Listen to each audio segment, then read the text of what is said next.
10 daliri ang biglang bumakat sa aking pisngi. Sa gitna mismong marangyang kasal ng aking anak na si Christina. Hindi ko akalain na ang sarili kong manugang na si Aldrin ang gagawa nito sa akin sa harap ng 200 bisita. Inutusan niya akong ibigay ang susi ng aming hacienda, ang lupaing pinangalagaan ko ng buong buhay ko, ngunit hindi ako lumaban, hindi ako sumigaw. Pinunasan ko lang ang dugo sa aking labi, tumayo ng tuwid, at kinuha ang aking telepono. Isang tawag lang ang ginawa ko kay Atty. Mendoza.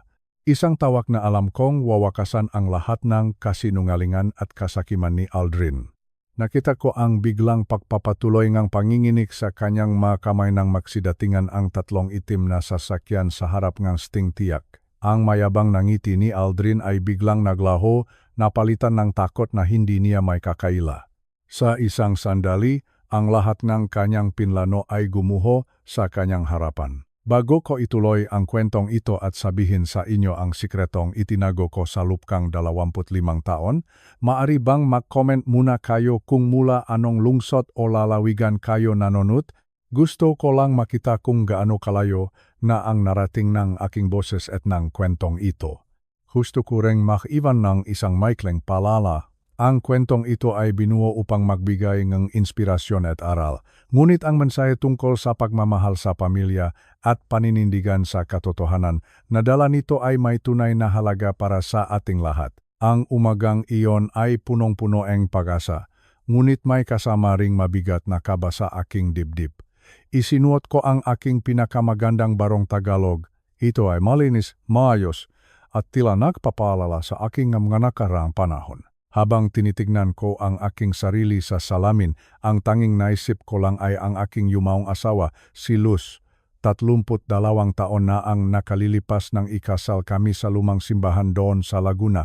Kung narito lang sana siya ngayon para makita ang aming kaisa-isang anak. Napakaganda ni Christina sa kanyang suot na gown. Ito ay isang lumang damit, gawa sa manipis na rense, ang mismong damit na isinuot ng kanyang ina nung kami ay ikinasal.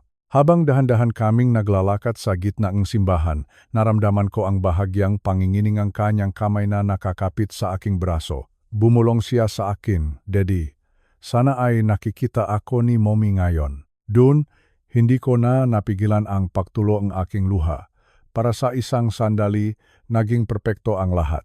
Ang bango nga bulaklak at ang tunog ng koro ay tila musika sa aking pandinig. Ngunit sa likod ng aking isipan, naroon pa rin ang pangambang matagal ko ng kinikimkim tungkol kay Aldrin. Nitong nakaraang 2 taon.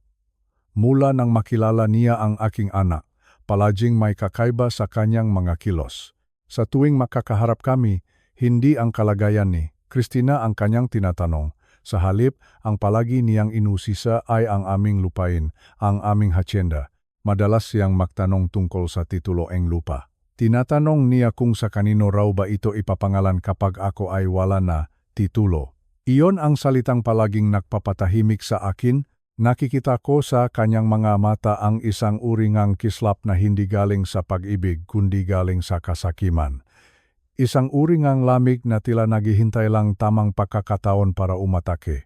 Pinilit kong ngumiti habang tinitignan ko silang dalawa sa harap ng altar, ngunit sa kaibuturan ng aking puso, alam kong may bagyong paparating sa gitnang selebrasyong ito. Pagkatapos ng seremonya sa simbahan, ang lahat ay tumuloy sa isang marangyang hotel sa Makati para sa reception.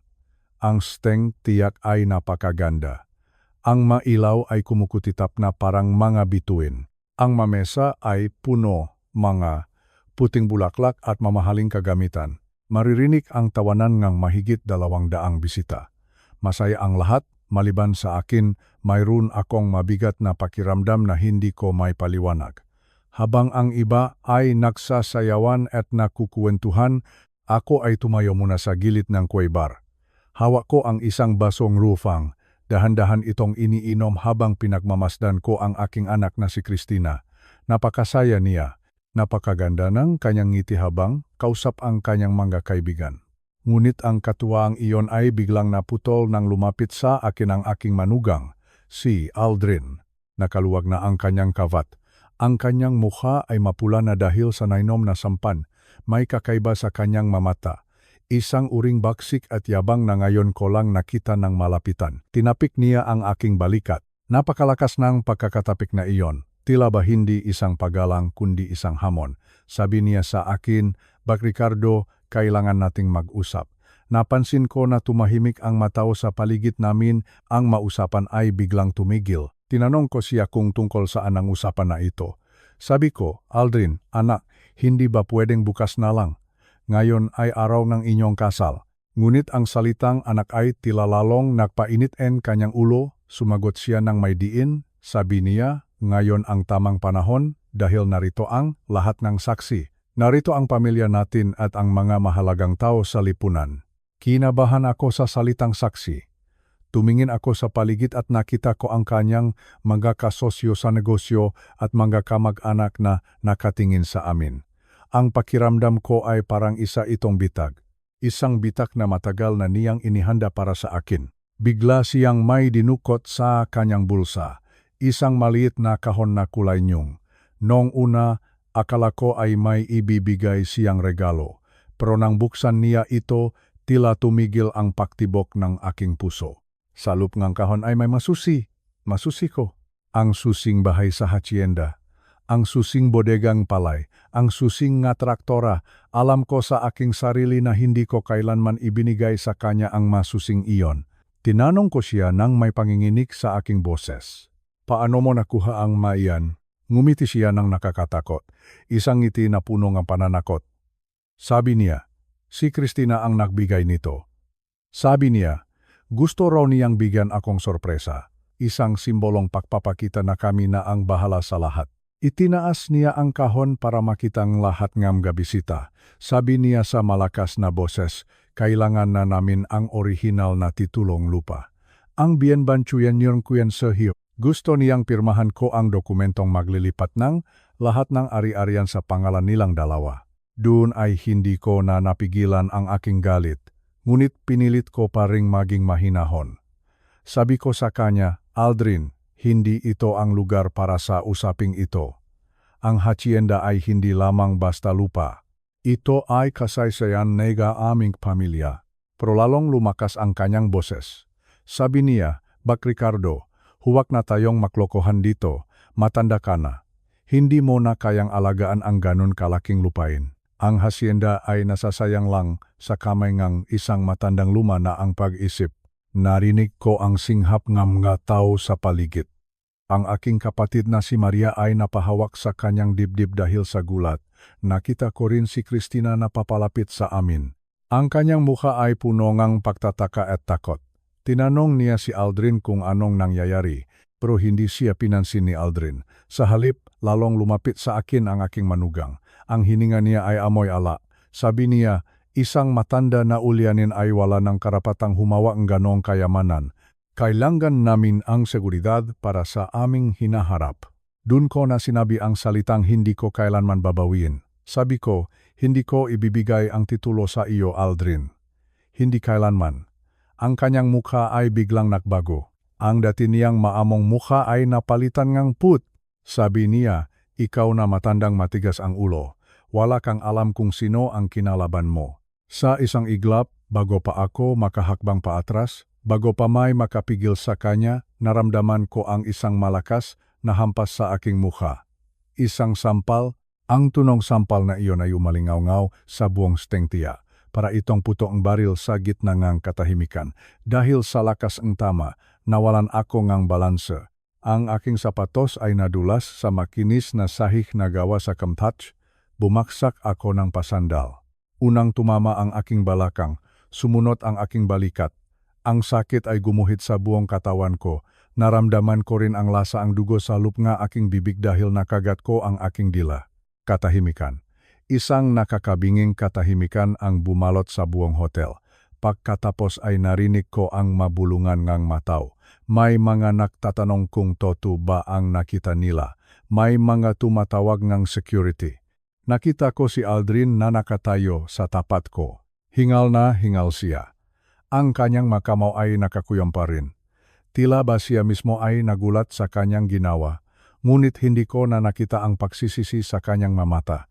Ang nakita ko lang ay ang kanyang pagnanais na makuha ang hacienda sa kahit anong paraan. Tumingin ako kay Christina. Nakatayo siya malapit sa amin. Ang kanyang makamay ay nakatakip sa kanyang bibig. Ang kanyang mamata ay naniningkit sa pag-iyak. Pero ang masakit, hindi siya gumalaw. Hindi siya lumapit sa akin para tulungan ang kanyang ama na nakahandusay sa sahig. Nakatiti lang siya kay Aldrin. Doon ko napagtanto ang isang masakit na katotohanan. Alam ni Christina ang ugaling ito ni Aldrin. Maaring hindi ito ang unang pagkakataon na naging marahas ang lalaking ito. Dahan-dahan akong tumayo. Masakit ang aking balakang at nararamdaman ko na mamamaga ang aking pisngi. Pero tumayo ako ng tuwid. Inayos ko ang aking barong Tagalog. Tiningnan ko si Aldrin ng direkta sa kanyang mamata. Pagkatapos ay nilibot ko ang aking tingin sa lahat ng mabisita. Sa mga kaibigan ko na kilala ko ng maraming dekada, sa mahinahon ngunit malinaw na boses sinabi ko ang pagtitipon na ito ay tapos na. Tumalikod ako at nagsimulang maglakad papunta sa labas. Bawat hakbang ko ay may kasamang kirot, pero hindi ko hinayaang makita nila na ako ay mahina. Narinig ko ang boses ni Aldrin sa aking likuran. Tinatawag niya ako. Sabi niya, "Bak Ricardo, maghintay ka." Hindi ko sinasadya. Pag-usapan natin ito, pero hindi ako lumingon. Hindi ko siya biniyan ng kahit anong pagkakataon na magpaliwanag pa. Lumabas akong hotel. Pumunta sa parking lot at sumakay sa aking sasakyan. Noong nasa loop na akong aking truck, doon ko naramdaman ang panginginig ng aking makamay. Kinuha ko ang aking telepono at hinanap ang pangalan ni Atty. Mendoza. Sumagot siya sa pangalawang ring. Tinanong niya kung kumusta ang kasal. Sinara ko ang aking mata. Sabi ko, "Attorney, kailangan mong pumunta sa Hacienda bukas NG umaga. Isama mo ang meka-opisyal NG Tapduan." Tinanong niya ako kung sigurado na ba ako. Sabi niya, "Kapag ginawa natin ito, wala nang balikan." Tumingin ako sa malayo, sa direksyon kung saan naroon ang aking anak at ang lalaking nanakit sa akin. Sabi ko, sigurado na ako. Panahon na para malaman nila ang katotohanan tungkol sa hacienda. Habang nagmamaneho ako palayo sa maliwanag na hotel, nakita ko sa salamin ngang sasakyan si Aldrin na tumatakbo palabas. Tila natataranta at may tinatawagan sa kanyang telepono. Wala siyang kamalay-malay na sa gabing ito. Sinimulan na niya ang kanyang sariling pagbagsak. Madilim ang daan pauwi sa aming probinsya sa Laguna. Ang tanging liwanag na nakikita ko ay ang galing sa ilaw nga aking sasakyan at ang malamlam na sinak ng buwan. Habang nakmamaneho ako, naramdaman ko ang hapdi sa aking piski. Ang sampal ni Aldrin ay hindi lamang sumugat sa aking balat. Ito ay sumugat din sa aking dangal. Pero sa bawat kilometrong nadadaanan ko, mas lalong bumabalik sa akin ang mga alaala. Hindi ang masasayang alaala, kundi ang mga araw kung kailan halos mawalan na ako ng pag-asa. Dumaan ang 25 taon, mahabang panahon. Pero para sa akin, parang kahapon lang nangyari ang lahat. Noon ay taong 1990. Iyon ang pinakamahirap na taon sa aming buhay ni Luz. Ang aking asawa ay 19 na buwan nang nakikipaglaban sa sakit na kanser. Ginastos namin ang bawat sentimo nga aming ipon. Ang aming mapangarap ay unti-unting natunaw sa mga bayarin sa ospital sa Maynila. Naalala ko pa ang aming karesibo. Umabot ito sa mahigit 15 milyong piso, isang halaga na hindi ko alam kung saan kukunin. Sa panahong iyon, hindi lang ang pamilya ko ang nahihirap. Ang aming hacienda ay dumaranas din ngang pinakamalalang taktuyot sa loob ngang 50 taon. Ang malupa ay bitak-bitak na. Ang mabaka ay unti-unting namamatay dahil sa uhaw at gutom. Ang aming mabalon ay natuyo na rin. Wala na akong pera para magpahukaing bago.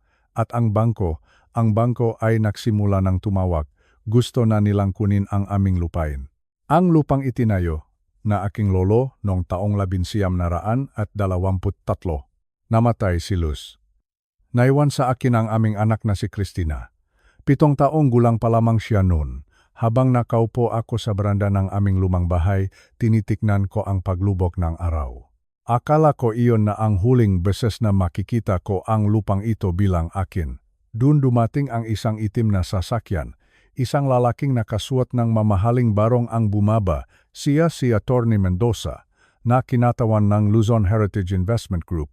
Sinabi niya sa akin na mayroon silang alok. Isang alok na magliligtas sa akin at sa kinabukasan ni Cristina. Gusto nilang bilhin ang buong hacienda, pero mayroong isang kakaibang kondisyon. Bibilhin nila ang lupa, babayaran ang lahat ng aking utang, at bibigyan ako ng sapat na pera, pero hindi ako alis. Mananatili ako rito bilang tagapamahala, bilang manager. Sa paningin ng ibang tao, ako pa rin ang may-ari.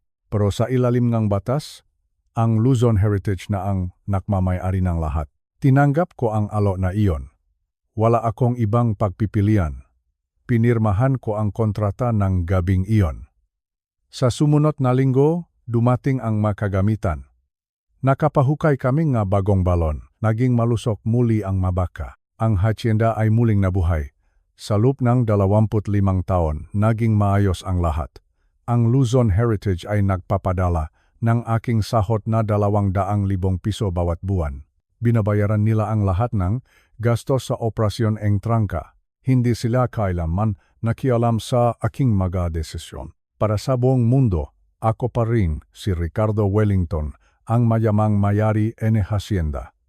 Pati si Cristina, pinalaki ko siya sa paniniwalang sa amin ang lupang ito. Plano ko sanang sabihin sa kanya ang totoo nung maging 21 taon na siya. Pero noong panahong iyon, abala siya sa pag-aral sa Maynila. Pagkatapos ay nagtrabaho siya at naging matagumpay sa kanyang karera. Akala ko ay hindi na niya kailangang malaman ang bigat ng nakaraan hanggang sa dumating si Aldrin. Ang unang beses na bumisita si Aldrin dito para siyang isang inspektor. Tinitignan niya ang bawat sulok ng aming kamalik. Tinatanong niya kung gaano raw bakalawak ang lupain. Gusto niyang malaman ang tungkol sa mga titulo at mga bayarin sa buwis. Sinabi niya na gusto lang niyang maunawaan ang mamanahin ni Cristina. Pero sa kanyang mamata, hindi ko nakita ang pagmamalasakit. Ang nakita ko ay kalkulasyon. Isang kalkulasyon ng pera. Doon ko tinawagan si Atty. Mendoza.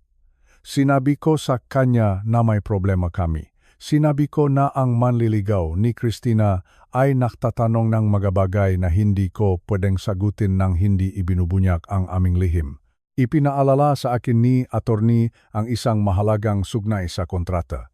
Kung may ibang tao na makakaalam ng totoong nakmamay-ari ng hacienda, may karapatan ang kumpanya na wakasan ang aming kasunduan. Ibig sabihin, pwede kaming palayasin anumang oras. Sinubukan kong kausapin si Cristina. Gusto ko sanang sabihin sa kanya ang totoo bago sila ikasal. Pero laging naroon si Aldrin. Palagi niyang inililihis ang usapan. Palagi niyang pinaparamdam kay Cristina na ako ay tumatanda na at nagiging makalimutin.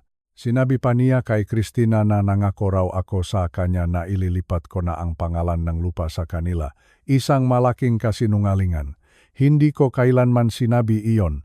Nagtatrabaho si Aldrin sa isang malaking kumpanya sa Makati. Pero alam ko ang totoo. Nakipag-ugnayan ako sa aking makakilala. Si Aldrin ay naharap sa malaking problema sa pera. Mayroon siyang mga utang sa sugal na abot sa 8 milyong piso. Ginagamit din niya ang pera ng kanyang kumpanya para sa pansariling luho. Malapit na siyang masisante. At ang tanging paraan na nakikita niya para makaligtas ay ang makuha ang aming hacienda at ibenta ito sa mga developer. Iyon ang dahilan kung bakit siya nakmadali. Iyon ang dahilan kung bakit niya ako pinahiya sa harap ng maraming tao.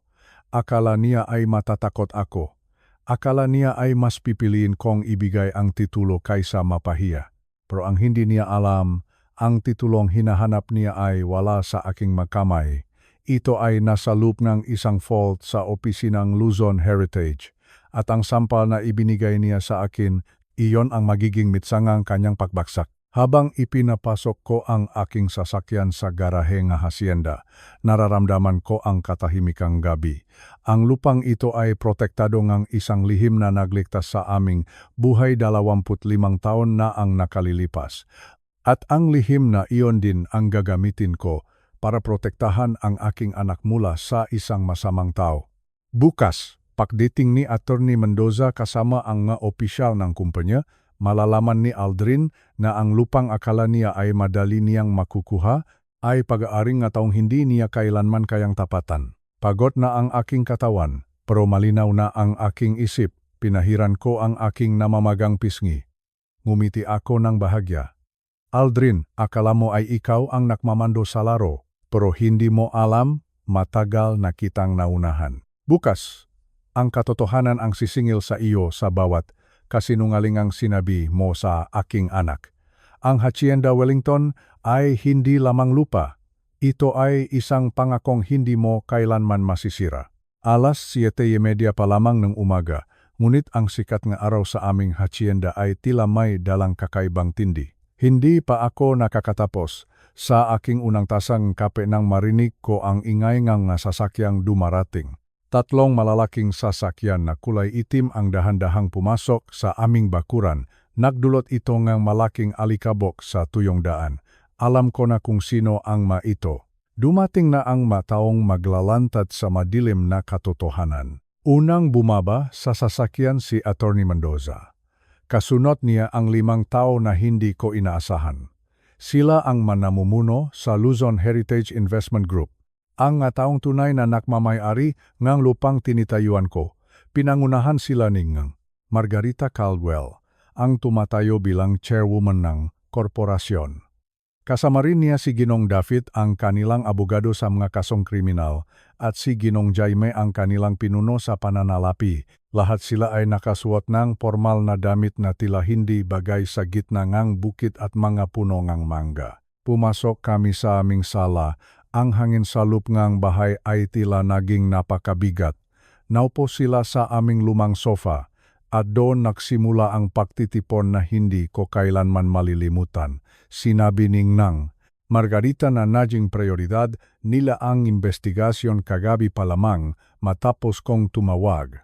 Sinabi niya na ang kanilang kumpanya ay hindi lamang nagpoprotekta sa kanilang mga ari-arian, kundi pinoprotektahan din nila ang kanilang mga tapat na manggagawa. At ako, bilang kanilang manager sa loob ng 25 taon, ay itinuturing na nilang pamilya. Inilabas ni Ginong David ang isang makapal na folder. Isang folder na kulay itim. Sinabi niya na ito ang resultang kanilang mabilis ngunit malalim na investigasyon kay Aldrin. Habang binubuksan niya ang bawat pahina, tila nararamdaman ko ang panlalamig ng aking mga kamay. Ang unang pahina ay tungkol sa pananalapi ni Aldrin. Sinabi ni Ginong David na si Aldrin ay may malaking utang sa iba't ibang sangbay at mga pautang na ilegal. Ang halaga ng kanyang utang ay umabot na sa 8 milyong piso. 8 milyong piso. Isang halaga na hindi ko maisip kung paano niya babayaran. Ngunit hindi lang iyon ang problema. Sinabi ni Ginong Jaime na si Aldrin ay kasalukuyan ding iniimbestigahan sa kumpanyang pinagtatrabahuhan nito sa Makati. Ayon sa kanilang impormasyon, si Aldrin ay pinaghihinalaang nagnakaw o nag-embezzle ng perang kumpanya. Ginagamit daw niya ang corporate credit cards para sa kanyang sariling luho at para pambayad sa kanyang mautang sa sugal. Inaasahan na sisisantehin siya sa susunod na linggo at may kasunod pang mga kasong kriminal na isa sampalaban sa kanya. Habang nakikinig ako, naramdaman ko ang galit na kumukulo sa aking dibdib. Ang lalaking pinagkatiwalaan ng aking anak, ang lalaking nanakit sa akin kagabi, ay isa palang mapanganib na manggaganso. Pero mayroon pang isang revelasyon na talagang nakpaguho sa aking mundo. Tiningnan ako ni Margarita ng may halong awa. Sabi niya, Ricardo, mayroon pa kaming nalaman na mas masakit para sa iyong anak. Sinabi ni Ginong David na ayon sa kanilang pagsusuri sa mga rekord ng kasal, ang pagpapakasal ni Aldrin kay Christina ay maaring hindi legal o balido. Bakit? Dahil natuklasan nila na si Aldrin ay kasal pa sa kanyang unang asawa. Hindi raw naging legal ang kanilang paghihiwalay. Mayroon pa siyang asawa na iniwan niya sa ibang lalawigan bago siya lumipat sa Maynila para humanap ng bagong biktima. Biktima, iyon ang salitang tumatak sa aking isip. Ang anak ko ay biktima lamang ng isang profesional na manloloko. Naalala ko ang sinabi ni Aldrin kagabi sa hotel. Sabi niya ay gusto niya ang seguridad para sa kanila ni Christina Pero ang ang kailangan niya ay ang aming hacienda para maibenta ito at pambayad sa kanyang mautang. Inilabas pa ni Ginoong Jaime ang ilang dokumento na nagpapatunay na nakipag-usap na si Aldrin sa ilang malalaking developer sa Maynila. Plano niyang gawing subdivision ang aming lupain.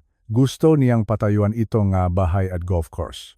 Ang halagang deal na kanyang pinaplano ay abot sa 200 milyong piso. Nanginginig ang aking boses nang tanungin ko sila kung ano ang ating susunod na hakbang.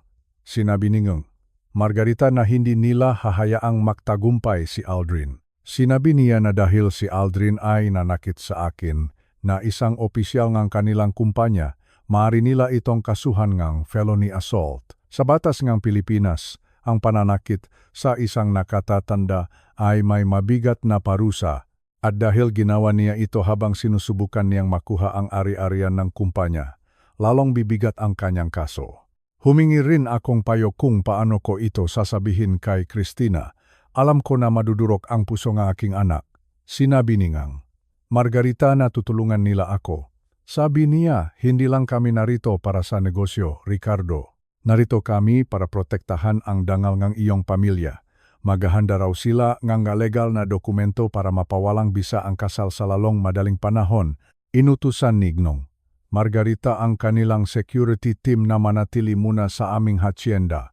3 lalaki na mukhang dating sundalo ang nakabantay na ngayon sa aming tarangkahan. Sinabi niya na kailangan naming maging handa dahil ang taong desperado gaya ni Aldrin ay maaring gumawang masamang bagay. Habang pinakmamasdan ko ang mga folder na punong nga ebidensya, naramdaman ko ang isang uringang kaluwagan. Hindi na ako nakisa sa laban na ito. Tinawagan ko muli si Aldrin habang nakikinig ang lahat sa sala. Sinadya naming i-record ang pag-uusap, gaya ngang inaasahan. Napakayabang pa rin ng kanyang boses. Sabi niya sa telepono, "Bak Ricardo, nasaan na ang matitulo? Pupunta ako dayan mamayang tanghalian. Siguraduhin mong handa na ang lahat kung ayaw mong makagulo tayo muli." Sumagot ako ng mahinahon. Sabi ko, "Sige Aldrin, pumunta ka rito. Dito natin tapusin ang lahat." Pakababang telepono, tumingin sa akin si Atty. Mendoza. Ngumiti siya ng bahagya, ngunit ang kanyang mamata ay seryoso. Sabi niya, "Handa na ang bitak, Ricardo. Ngayon, hihintayin na lang natin na pumasok ang biktima sa loob." Naramdaman ko ang bigat ng mga sandaling iyon. Ang Hacienda Wellington, na naging saksi sa aking paghihirap at pagsasakripisyo, ay magiging saksi rin ngayon sa pagbagsak ng isang taong walang galang sa mga nakatatanda at walang malasakit sa tunay na pag-ibig. Nagpasalamat ako sa kanila. Sa bawat isa sa kanila, sinabi ko na hindi ko alam kung paano ko sila mababayaran sa tulong na ito. Ngunit hinawakan ni Ngong Margarita ang aking kamay. Sabi niya, ang pagprotekta sa lupang ito at sa mataong nakmamahal dito ang aming pinakamalaking tagumpay. Hindi namin hahayaang makuha ito ng isang gaya ni Aldrin. Ngayon, Ricardo, huminga ka ng malalim. Ang laban na ito ay hindi na tungkol sa pera. Ito ay tungkol na sa hustisya. Habang naghihintay kami sa pagdating ni Aldrin, tumingin ako sa litrato ng aking asawang si Luz sa ibabaw ng aming piano. Tila ba nararamdaman ko ang kanyang presensya na nagbibigay sa aking ng lakas. "Luz," bulong ko sa aking sarili, malapit na nating matapos ang gulo na ito. Malapit na nating maibalik ang kapayapaan sa ating tahanan. At ang ating anak kahit masakit, ay maliligtas natin mula sa kamay ng isang masamang tao. Mabigat ang sikat ng araw noong tanghaling iyon sa aming hacienda. Ang hangin ay tila hindi gumagalaw, na parabang pati ang kalikasan ay naghihintay sa isang malaking kaganapan. Sa loob ng aming lumang bahay na bato, naroon ang opisyal ng kumpanya. Tahimik silang naghihintay. Si Atty. Mendoza ay nakatayo sa tabi ng bintana, tinitingnan ang mahabang daan na puno ng alikabok. Si Gnong Margarita Caldwell naman ay nakaupo sa aking paboritong silya. Kalmado ngunit bakas sa kanyang mata ang isang matinding paninindigan. Sinabi sa akin ni Atty. Mendoza na kailangan kong maging matatag. Sabi niya, "Ricardo, Kailangan mong umarte na tila talo ka na. Kailangan mong iparamdam kay Aldrin na nakuha na niya ang gusto niya. Iyon ang tanging paraan para pumasok siya sa ating bitak ng kusa. Huminga ako ng malalim. Kinuha ko ang aking lumang telepono. Nangingini ang aking madaliri, hindi dahil sa takot, kundi dahil sa halo-halong galit at pagkasabik na matapos na ang lahat ng ito. Dinial ko ang numero ni Aldrin. Sa ikatlong ring, sumagot siya. Ang boses niya ay punong kayabangan. Tinanong niya ako kung bakit ako tumatawag. Sinabi ko sa kanya, sa boses na tila pagod at sumusuko na, Aldrin, anak, pinag-isipan ko na ang lahat, hindi ko na kaya ang gulo. Tama ka, matanda na ako at kailangan ko na ang kapayapaan. Halika rito sa hacienda ngayong 2:00 ng tanghali. Nakahanda na ang mga dokumento. Pipirmahan ko na ang lahat. Narinig ko ang kanyang mahinang tawa sa kabilang linya. Isang tawa na punong tagumpay. Sabi niya, mabuti naman at natauhan ka na, matanda. Akala ko ay kailangan ko pang gumawa ng mas matinding hakbang. Sige, darating ako riyan ng eksaktong 2:00. Siguraduhin mong wala nang maraming daldal at pirma na lang ang kulang. Pagkababa kong telepono, naramdaman ko ang panlalamig ng aking pawis. Tumingin ako kay Margarita. Tumango siya sa akin. Sabi niya, napakahusay.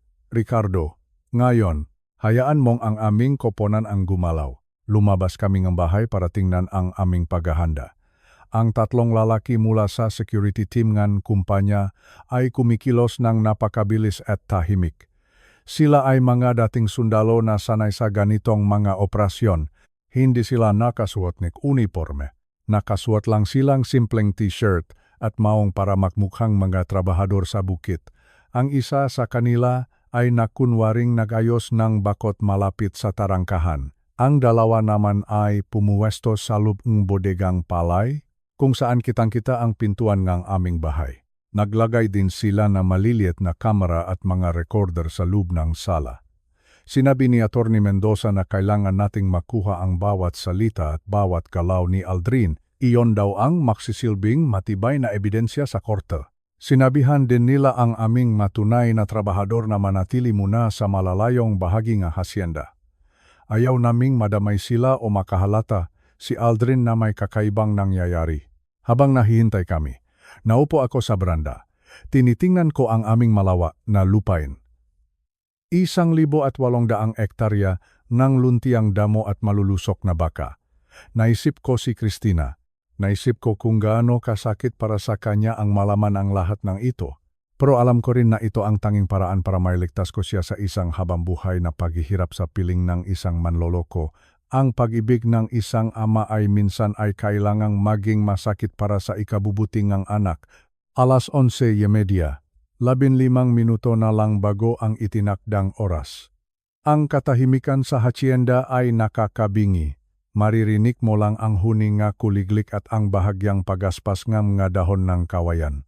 Sinabihan ako ni Atty. Mendoza na pumasok na sa loob ng bahay. Ang maopisyal ng kumpanya at ang maabogado ay naktago sa isang silid sa likuran ng kusina. Doon sila makikinig at manunod sa pamamagitan ng mamonitor. Ako lang ang maiwan sa sala, kasama ang mga dokumentong kunwari ay pipirmahan ko. Eksaktong 2:00 tanghali, narinig ko ang ugong ng isang sasakyan mula sa malayo, isang mamahaling sasakyan, isang puting BMW. Iyon ang sasakyang binanggit ni Atty. Mendoza na binabayaran ni Aldrin gamit ang perang hindi naman sa kanya. Nakita ko ang usok nga alikabok na nililika nito habang mabilis na binabaybay ang daan patungo sa aming bahay. Ang bawat sentimo nga sasakyang iyon ay galing sa kasinungalingan. Huminto ang sasakyan sa harap mismo nga aming hagdanan. Bumaba si Aldrin na tila isang hari na dumadalaw sa kanyang nasasakupan. Nakasuot siyang isang mamahaling polo shirt at salamin sa mata na kulay itim. May dala siyang isang leather na briefcase. Nakita ko ang kanyang ngiti habang tinitingnan niya ang aming bahay. Isang ngiti na nagsasabing, sa akin na ang lahat ng ito. Hindi niya alam na sa bawat hakbang niya paakyat sa aming hagdanan, lalong sumasara ang bitak na aming inihanda. Pumasok siya sa sala ng hindi man lang kumakatok. Sabi niya ng napakalakas, "Bak Ricardo, narito na ako. Nasaan na ang nga papel? Huwag na nating sayangin ang oras ko. Marami pa akong dapat gawin sa Maynila para sa ating bagong proyekto sa lupang ito." Tumingin ako sa kanya. Pinilit kong ipakita ang isang mukhang tila takot at walang laban. Itinuro ko ang mesa kung saan nakapatong ang nga folder. Sabi ko, "Narito na ang lahat, Aldrin, pero kailangan ko munang makasiguro na aalagaan mo si Christina." Tumawa siya ng malakas. Sabi niya, "Siyempre naman, aalagaan ko siya gayang pag-alaga ko sa aking sarili. Ngayon, ibigay mo na ang mga titulo. Gusto ko ring pirmahan mo itong power of attorney na dala ko." Inilabas niya ang kanyang sariling madokumento. Madokumentong magbibigay sa kanya ng karapatang ibenta ang lupa nang wala ng paalam sa akin. Ang kasakiman niya ay walang hangganan. Sa mga sandaling iyon, alam ko na ang bawat salita niya ay naitatala. Alam ko na ang maopisyal ngang kumpanya ay nakikinig at nakikita ang lahat. Naramdaman ko ang isang uri ngang kapayapaan sa gitna ng panganib. "Aldrin," bulong ko sa aking sarili, "akala mo ay nakuha mo na ang ginto. Pero ang hindi mo alam, ang hawak mo ay isang mainit na uling na susunok sa iyong buong pagkatao. Ang bitak ay nakasara na. At wala ka ng paraan para makatakas pa." Huminga ako ng malalim at kinuha ang panulat. Tumingin ako kay Aldrin at sa huling pagkakataon nakita ko ang tunay na demonyo sa likod ng kanyang guwapong mukha. Isang taong handang pumatayng pangarap para sa salapi. Isang taong handang manakit ng matanda para sa kapangyarihan. "Ngayon, Aldrin, panahon na para ipakilala ko sa iyo ang matunay na nakmamayari ng Hacienda Wellington. Narito na kami sa NG Sala NG aming lumang bahay sa Hacienda." Si Aldrin ay nakaupo sa tapat ko kampanteng-kampante. Inilabas niya mula sa kanyang leather na briefcase ang isang makapal na balumbon ng mapapel. Ibinuklat niya ito sa ibabaw ng aming lamasang gawa sa Narra. Sabi niya sa akin, "Bak Ricardo, tingnan mo ito. Ito ang hinaharap ng lupang ito. Ito ang magdadala sa atin ng tunay na yaman." Tiningnan ko ang mapapel. Ang ito ay madetalyadong disenyo at arkitektura para sa isang marangyang subdivision at golf course. Nakasulat sa itaas ang pangalang Ranchview Estates. Sinabi niya na gigibayin niya ang lahat. Gigibayin niya ang aming lumang bahay. Gigibayin niya ang bodega ng palay. Pati ang puno na itinanim pa nga aking ama ay puputulin niya para gawing kalsada. Sabi niya, ang pagsasaka ay para lamang sa mga taong walang ambisyon. Ang hinaharap ay nasa turismo at real estate. Naramdaman ko ang kirot sa aking puso habang pinakikingan ang kanyang plano. Para sa kanya, ang lupang ito ay pera lamang. Pero para sa akin, bawat ektarya nito ay may kasaysayan at pawis. Tinanong ko siya kung alam ba ito ni Christina. Ngumiti siya ng may halong panunuya. Sabi niya, "Si Christina ay susunod sa kung anong sasabihin ko. Ako ang lalaki, at ako ang nakakaalam kung ano ang mabuti para sa aming hinaharap. Pirmahan mo na ang madokumentong ito, Ricardo. Ngayon na." Doon ko na naramdaman na dumating na ang tamang sandali. Tumayo ako ng dahan-dahan. Sabi ko sa kanya, "Aldrin, may isang bagay ka na hindi naintindihan. Ang lupang ito ay hindi akin para ibigay sa iyo." Tumingin siya sa akin na tila nalilito. Sabihin niya, "Anong ibig mong sabihin? Huwag mo akong lokohin, matanda. Alam ko na ikaw ang may-ari nito." Sa sandaling iyon, bumukas ang pinto ngang silid sa likuran. Isa-isang lumabas ang maopisyal ngang Luzon Heritage Investment Group. Nanguna si ngang Margarita Caldwell, kasunod si Attorney Mendoza at ang iba pang mga miyembro ng lupon. Ang mukha ni Aldrin ay biglang namutla, nawala ang kanyang kayabangan sa isang iglap. Tumayo siya ng mabilis, tila hindi malaman kung saan titingin. Sinabi ni ngang Margarita ng may napakalamig na boses, "Ginoong Peterson, ako si Margarita Caldwell, ang chairwoman ng kumpanyang tunay na nakmamayari ng Hacienda Wellington." Nagulat si Aldrin, halos hindi siya makapagsalita. Sinabi niya na impossible raw ito. Sabi niya, si Ricardo ang may-ari. Ricardo Wellington ang panggalan sa lahat ng karatula. Sumagot si Attorney Mendoza habang ipinapakita ang orihinal na titulong lupa. Sabi niya, 25 taon na ang nakalilipas, binili ng aming kumpanya ang ari-ariang ito. Si Ginong Ricardo ay aming pinakakatiwalaang manager lamang. Wala siyang karapatang magbenta o maglipat ng lupa nang wala ang aming pahintulot. At kailanman, hindi namin ibibigay ang pahintulot na iyon sa isang taong gaya mo. Nakita ko ang pawis na tumutulo sa noo ni Aldrin. Ang kanyang kamay ay nanginginig na habang hawak ang kanyang disenyo. Ngunit hindi pa doon nagtatapos ang lahat. Lumapit sa kanya si Ginong David, ang abogadong kumpanya. Sabi niya, Ginong Peterson, alam namin ang lahat. Alam namin ang iyong 8 milyong pisong utang sa sugal. Alam namin na ikaw ay tatanggalin na sa iyong trabaho dahil sa pagnanakaw sa kumpanya. At higit sa lahat, alam namin na hindi ka pa legal na hiwalay sa iyong unang asawa. Parang binaksakan ng langit si Aldrin.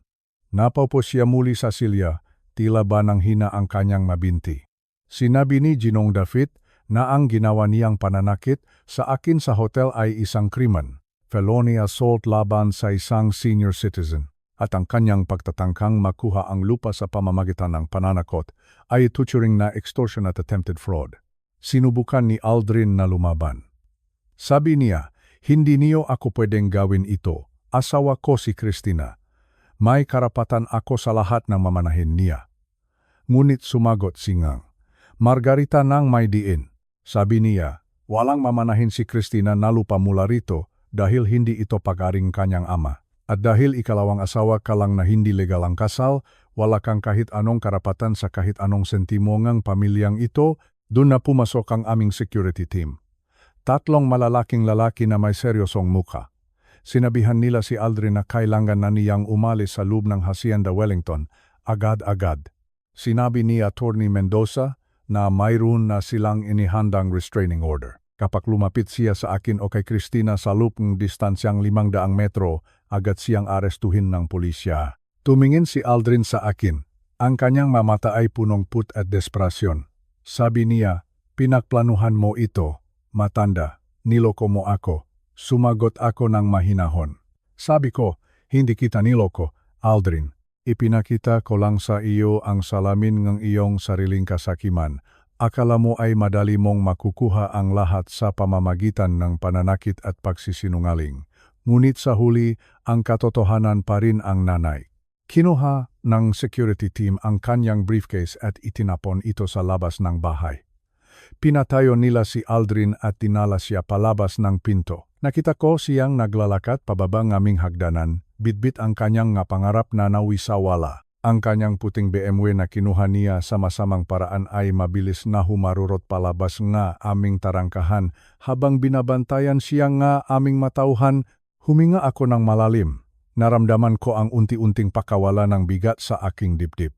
Sinabi ni Ngang Margarita sa akin, Ricardo, tapos na ang malaking bahagi ng gulo. Ligtas na ang hacienda, pero alam ko at alam din nila na may isa pang mas mahirap na bahagi na dapat kong harapin, ang aking anak na si Christina. Naupo ako sa aking silya, pagod na pagod pero panatag ang loop. Nagpasalamat ako sa buong lupon ng kumpanya. Sinabi ko na kung hindi dahil sa kanila, baka nawala na ang lahat sa akin. Ngunit sabi ni Attorney Mendoza, kami ang dapat magpasalamat sa iyo, Ricardo. Sa loob ng 25 taon, inalagaan mo ang lupang ito na tila ba iyo. Ang katapatan mo ang nagligtas sa Hacienda Wellington. Ngayon, ang sting tiyak na kanina lang ay puno ng tensyon ay naging tahimik muli. Ngunit ito ay isang uri ng katahimikan na puno ng hustisya. Ang sampal na tinanggap ko sa hotel ay tila naglaho na ang hapdi. Dahil alam ko, nasa araw na ito, na ipagtanggol ko ang aking dangal, ang aking lupain, at higit sa lahat, ang kinabukasan ng aking anak. Ang Hacienda Wellington ay mananatiling luntian, at ang mga alaala ni Luz ay mananatiling buhay sa bawat sulok ng lupang ito. Sinabi ko sa sarili ko, Ricardo, matanda ka na nga, pero hindi ka kailanman naging ulyanin gaya ngang iniisip ni Aldrin. Minsan, ang katahimikan at pasensya ang pinakamalakas na sandata laban sa kasamaan. Ngayon, hihintayin ko ang aking anak. Sasabihin ko sa kanya ang lahat. Masakit man, Kailangan niyang malaman na ang tunay na kayamanan ay hindi nasusukat sa ektaryang lupa, kundi sa katapatan ng puso at sa tibay ng pamilya. Isang oras matapos ang kaguluhan sa hacienda, nakita-kita kaming lahat sa isang pribadong silid sa hotel sa Makati. Ang bawat hakbang ko sa steng tiyak ng hotel ay tila may kasamang bigat. Alam ko na ang susunod na mangyayari ay ang pinakamahirap na bahaging lahat. Naroon si Christina. Nakaupo siya sa dulong isang mahabang mesa. Mukha siyang pagod na pagod. Ang kanyang nga mata ay mapula at namamaga sa pag-iyak. Suot pa rin niya ang kanyang puting damit pangkasal. Ngunit wala na ang ningning nito. Ang gown na dati ay simbolong saya. Ngayon ay tila isang mabigat na pasanin. Nang pumasok kami kasama ang mga opisyong tupduan, tumayo siya ng bahagya. Ang kanyang tinik ay nanginginig ng tanungin niya, "Ako kung nasaan si Aldrin?" Sabi niya, "Daddy, anong nangyayari?" Kanina ko pa siya tinatawagan pero hindi siya sumasagot. Sabi niya ay may kukunin lang siya sa hacienda. Pero bakit kasama mo ang taong ito? Pinaupo ko siya ng dahan-dahan. Hinawakan ko ang kanyang malamig na mga kamay. Sabi ko sa kanya, "Christina, anak, kailangan mong makini ng mabuti. May mga bagay na itinago ko sa iyo sa loob ng mahabang panahon." Nagsimulang magsalita signong Margarita Caldwell. Sa isang mahinahon ngunit seryosong boses, ipinaliwanag niya ang lahat. Sinabi niya kay Christina na ang Hacienda Wellington ay hindi napag-ari ng aming pamilya sa loob ng 25 taon. Nakita ko ang gulat sa mukha ni Christina. Tila hindi niya maunawaan ang mga salitang naririnig niya. Sabi niya, "Pero Daddy, sabi mo ay mamanahin ko ang lupang iyon. Sabi mo ay sa atin iyon mula pa noong panahon ni Lolo." Doon ko na sinabi ang buong katotohanan. Ipinaalala ko sa kanya ang panahon nung siya ay 7 taong gulang pa lamang. Ang panahon nang pumanaw ang kanyang ina, si Luz. Sinabi ko sa kanya ang tungkol sa 15 milyong piso na nagastos namin sa ospital. Sinabi ko na ang hacienda ay kinuha na nun ngang bangko dahil wala na akong pambayad. Sinabi ko na ang Luzon Heritage ang nagligtas sa aming dalawa. Ibinenta ko ang titulo para makaroon kami ng pera at nanatili. Ako bilang manager para lang hindi kami mawalan ng tahanan. Ginawa ko ang lahat ng iyon para sa kanya, para makaroon siya ng magandang kinabukasan. Ngunit ang mas matinding dagok ay nang magsalita si Atty. Mendoza. Inilatak niya sa mesa ang itim na folder na naglalaman ng mga sikreto ni Aldrin. Isa-isang binasa ni Atty. ang mautang ni Aldrin. Ang 8 milyong piso na natalo niya sa sugal. Ang katotohanang sisisantehin na siya sa trabaho dahil sa pagnanakaw. At ang pinakamasakit sa lahat, ang balitang hindi pa legal na hiwalay si Aldrin sa kanyang unang asawa. Ibig sabihin, ang kasal nila ni Christina ay walang bisa. Isang malaking kasinungalingan na natiling tahimik si Christina sa loob ng ilang minuto. Ang katahimikan sa silid ay tila nakakasakal. Pagkatapos, ang kanyang katawan ay nagsimulang manginig sa hagulgol. Doon na lumabas ang lahat ng sakit na kanyang kinikimkim. Sinabi niya sa akin, habang nanginginig ang kanyang buong katawan, "Daddy, patawarin mo ako. Daddy, napakasama kong anak, napahikbi siya ng malakas." Sabi niya, "Naniwala ako kay Aldrin. Naniwala ako noong sabihin niya na ikaw ay tumatanda na at nagiging ulyanin." Inamin ni Christina ang isang bagay na nakpadurok sa aking puso. Sinabi niya na sa loob ng ilang buwan, unti-unti siyang kinumbinsi ni Aldrin na ako ay hindi naligtas na tumira mag-isa sa hacienda. Sabi niya, "Daddy, may mga araw na naghahanap na ako nga nursing home sa Maynila. Plano na sana naming ilagay karon pagkatapos ng kasal dahil akala ko ay nawawala ka na sa sarili mo." Sabi ni Aldrin ay nakakalimutan mo na ang mamahalagang bagay. Sabi niya ay nagiging mapanganib ka na para sa sarili mo. Ang bawat salita ni Christina ay parang isang sampal na mas masakit pa sa ginawa ni Aldrin sa akin. Naisip ko kung gaano kagaling manipula ni Aldrin ang aking anak. Ginamit niya ang pagmamahal at pag-alala ni Christina para sa akin upang ilayo ako sa sarili kong tahanan. Gusto niya akong ikulong sa isang pasilidad para malaya niyang maibenta ang Hacienda Wellington. Napagtanto ni Christina na ang lalaking inakala niyang magpoprotekta sa kanya ay siya palang sisira sa kanyang buhay at sa kanyang ama. Lumapit ako sa kanya at niyakap ko siya ng mahigpit. Sinabi ko, anak, huwag mo nang isipin iyon. Ang mahalaga ay gising ka na ngayon. Ang mahalaga ay narito tayo para sa isa't isa.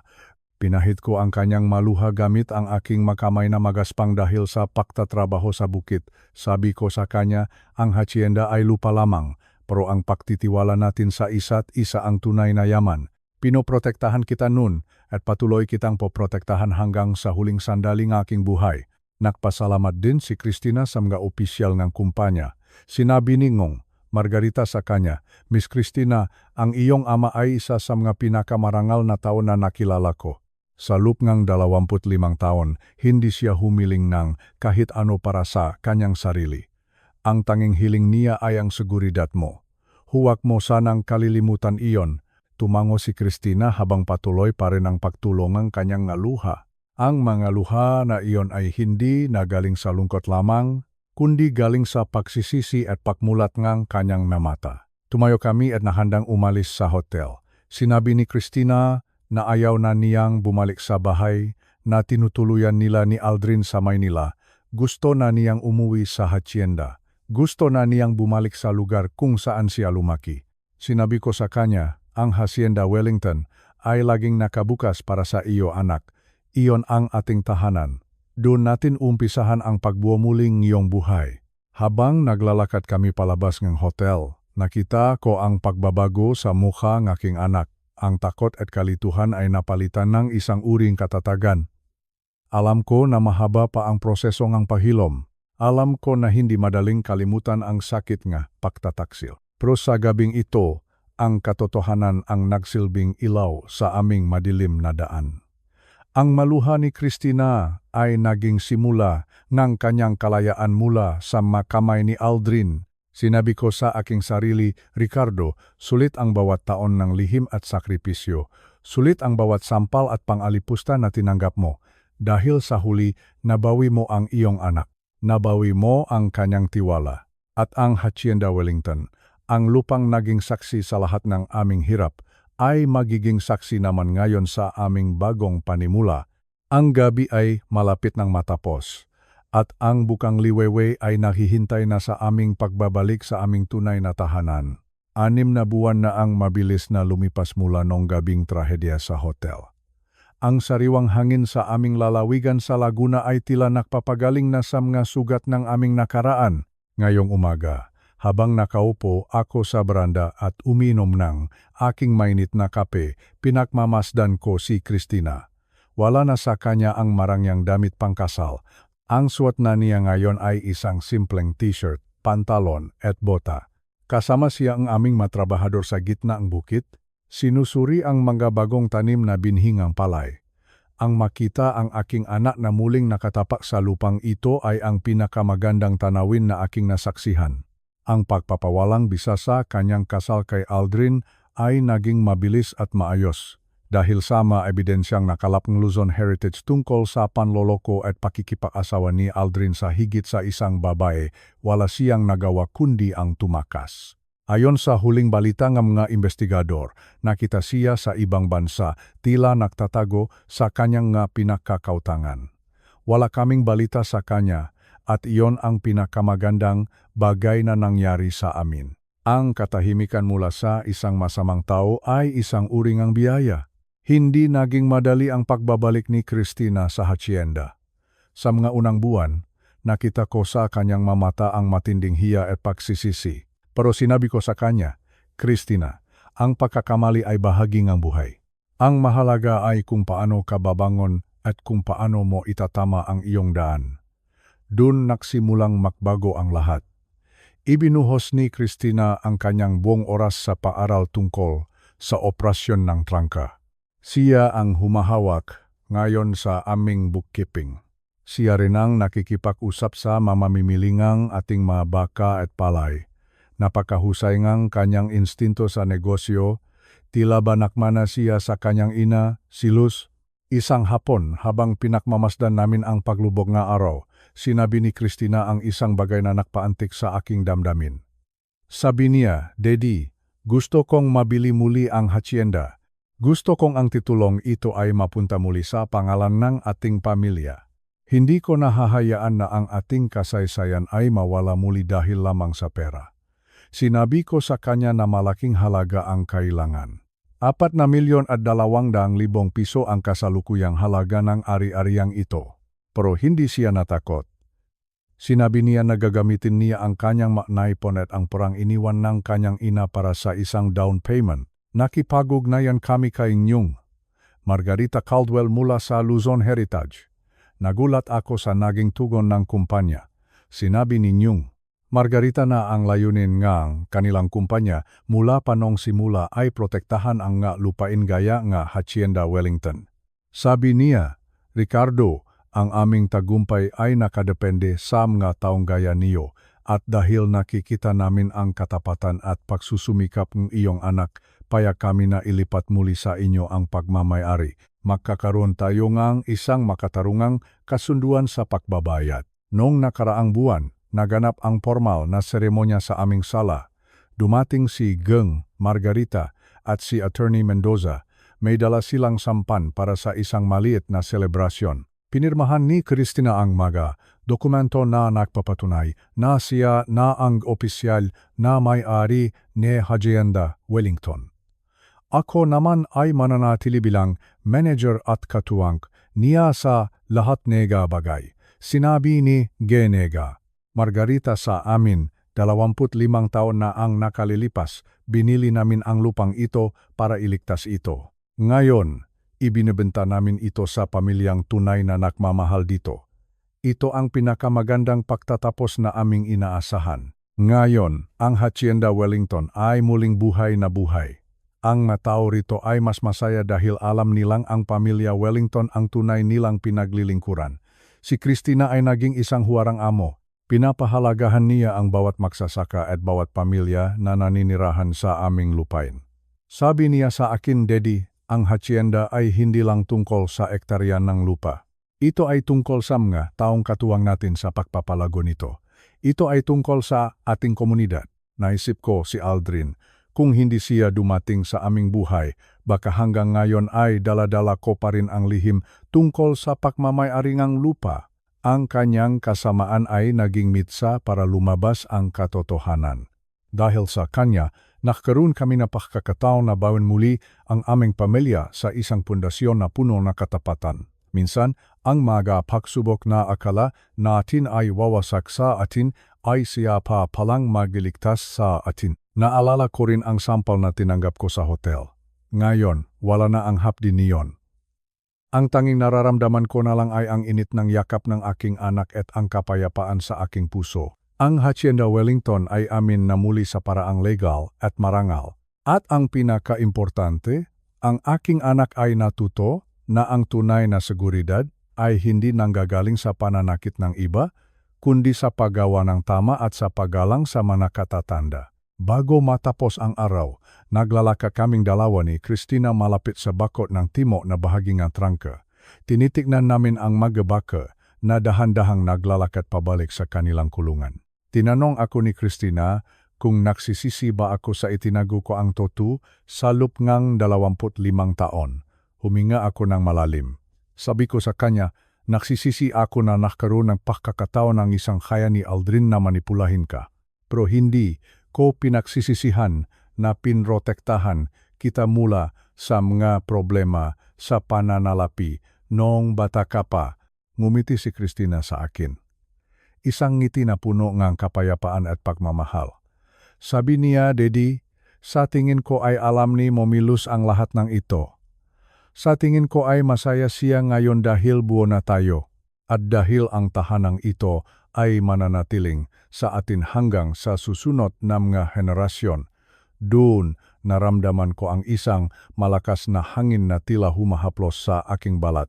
Isang hangin na tila bulong ni Luz na nagsasabing, Ricardo, nagtagumpay ka. Sa mga nakikinig sa aking kwento, gusto kong mag-iwanan isang simpleng mensahe. Ang pera ay pwedeng kitain, ang lupa ay pwedeng mabili, pero ang tiwala at ang dangal ng pamilya ay kailangang pangalagaan ng higit sa anupaman. Huwag nating hahayaan na ang kasakiman ang magmando sa ating buhay. Manatili tayong tapat sa ating mga mahal sa buhay at sa huli, ang katotohanan ang palaging magpapalaya sa atin. Ang Hacienda Wellington ay mananatiling luntian.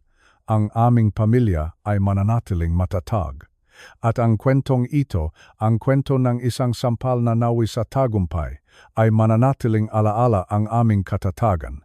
Salamat sa inyong lahat na sumama sa aming paglalakbay. Hanggang sa muling pagkakataon, nawa ay laging mamayani ang pag-ibig at hustisya sa inyong matahanan. Ngayong natapos na ang kwento ang aking buhay sa Hacienda Wellington, narito ako sa aking paboritong upuan sa beranda. Pinakmamasdan ko ang malawak na langit na puno ang bituin. Ang hangin ng Laguna ay tila yumayakap sa akin ng may kapayapaan. Napagtanto ko na ang buhay ay puno nga hindi inaasahang pagsubok. Minsan, ang nga taong inaakala nating bahagi nga ating kinabukasan ay siya palang susubok sa tibay nga ating paninindigan. Ang karanasan ko kay Aldrin ay hindi lamang tungkol sa isang sampal o tungkol sa pag-agawan ng lupa. Ito ay isang paalala na ang kasakiman ay walang pinipiling biktima. Ngunit sa huli, ang katotohanan ang palaging magsisilbing kalasak natin. Tayong mga nakatatanda, alam natin ang tunay na halagang ang bawat patangang pawis na ibinuhos natin sa ating mga gawain. Alam natin na ang tunay na kayamanan ay hindi nasusukat sa 8 milyong piso o kahit sa 200 milyong piso. Ang tunay na kayamanan ay ang pagkakaroon ng isang pamilyang tapat at marunong rumespeto sa pinakmulan. Sa aking anak na si Christina, nakita ko ang pag-asa.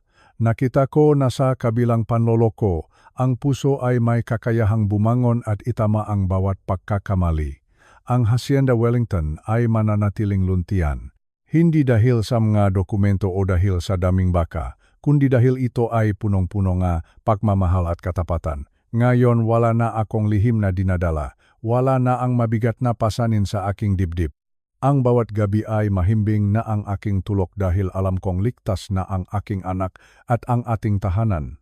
Ngayon, bago tayo maghiwalay sa gabing ito, nais kong magtanong sa inyo, ano ang gagawin niyo kung kayo ang nasa kalagayan ko? Kung kayo ang hinarap sa ganoong uringang pananakit at panloloko, mananatili ba kayong mahinahon o lalaban kayo sa ibang paraan? Napakahalaga para sa akin na marinig ang inyong masalubin. Pakisulat ang inyong ma-opinion sa comment section sa ibaba. Gusto kong basahin ang bawat payo at kwento na ibabahagi ninyo. Huwag niyo ring kalimutang mag-subscribe sa ating channel para sa mas marami pang nga kwento na puno nga aral at inspirasyon. Ang inyong suporta ang nagbibigay sa akin ng lakas upang magpatuloy sa pagbabahagi ng nga salaysay na gaya nito. Sa inyong screen, may makikita kayong dalawa pang kwento na tiyak na magugustuhan niyo rin. Ang ito ay puno nga sorpresang hindi niyo inaasahan.